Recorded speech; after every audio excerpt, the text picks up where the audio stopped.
এক সাহাবী এসে বললেন, ইয়া রাসূলুল্লাহ, ইয়া হাবিবাল্লাহ, এমন একটা আমলের কথা আপনি আমারে বলে দেন যে আমলটা করলে রব্বুল আলামিন আমারে জান্নাতে ঢুকাবে।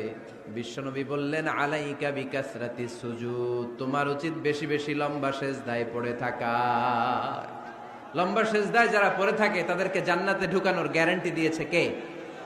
এই সালাতে রিল্যাক্স, দাঁড়াবেন রিল্যাক্স, রুকুতে যাবেন রিল্যাক্স, সেজদায় লুটিয়ে পড়বেন রিল্যাক্স, সেজদা থেকে উঠে বসবেন রিল্যাক্স, রুকু থেকে সোজা হয়ে দাঁড়ানোর নিয়ম কয়েক সেকেন্ড, কিন্তু অনেকে রুকু থেকে কোন রকম দাঁড় না হয়েই সেজদায় চলে যায়, আছে না নাই? দুই সেজদার মাঝখানে কয়েক সেকেন্ড ঠান্ডা মাথায় বসে তাসবিহ পড়ার কথা, কিন্তু অনেকেই একটা তাসবিহ সেজদা থেকে কোন রকম মাথা তুলেই আরেক সেজদায় দৌড় মারে, এরকম ডাকাইতে, আছে না নাই? Likey